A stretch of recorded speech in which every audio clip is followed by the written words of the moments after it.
Bienvenue dans cette vidéo où nous allons voir comment utiliser notre fichier Excel de suivi de dépenses de recettes pour Airbnb. Donc allons droit au but et découvrons les différents onglets de ce fichier. Premièrement, donc on a un onglet d'aide qui récapitule un peu les options qui se présentent à vous. Bon, on verra toutes les options dans cette vidéo, donc nous pouvons passer. Au niveau de la configuration, de l'onglet configuration, on peut rentrer les différents canaux de réservation que vous avez pour votre location et les différentes dépenses aussi liées à vos réservations, que ce soit des frais d'électricité, de gaz. Vous pouvez en ajouter jusqu'à 20. Idem pour les canaux, vous pouvez mettre jusqu'à 20 canaux différents.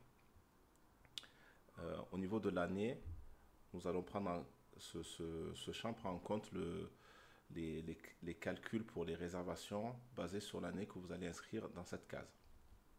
Donc nous, pour notre test, nous allons nous baser sur l'année 2023. Dans l'onglet réservation, vous pouvez rentrer toutes les réservations que vous avez reçues pour votre location. Donc en commençant par le canot, on va en rajouter une nouvelle. Donc on va dire qu'on a une nouvelle location Airbnb de John Doe. Entrer ensuite le locataire, les dates d'arrivée de départ. Le 10, 12, 2023. 15, 12, 2023. Et le montant de la réservation. Donc 1500 euros. Voilà.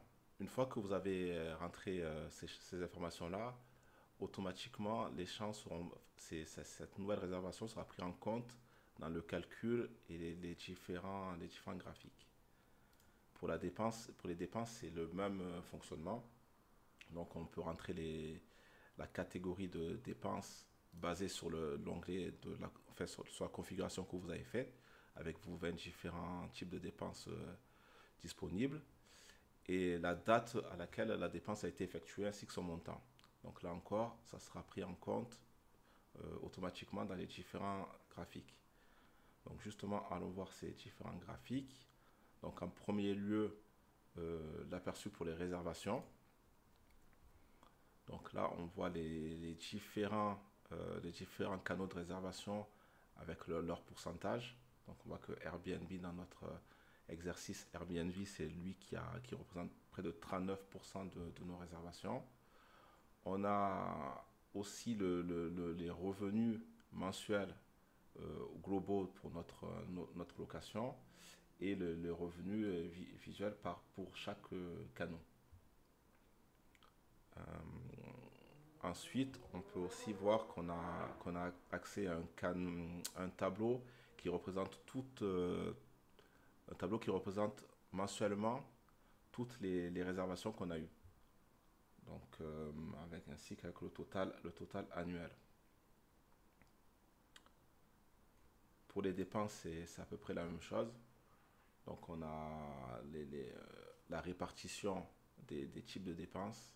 Donc là, a priori, c'est la publicité qui est revenu le plus cher. Un récapitulatif mensuel des dépenses. Un récapitulatif par type de dépenses, ainsi que le tableau récapitulatif mois par mois et par type de dépenses de toutes vos dépenses liées à votre location. Voilà, ainsi qu'un tableau récapitulatif du total annuel pour chaque type de dépense, ainsi de suite.